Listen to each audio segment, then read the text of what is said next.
বিদ্যার সাগর তুমি মহাপ্রভু,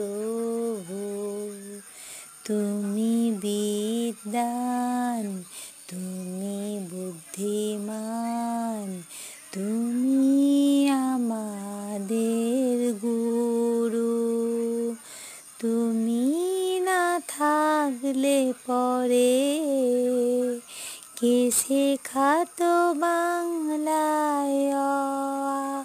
তুমি যদি না থাকতে কেমন করে শিশুকালে পড়তাম বর্ণ পরিচয়? ওগো বিদ্যার সাগর, ধন্য তুমি, ধন্য তোমার প্রতিভা।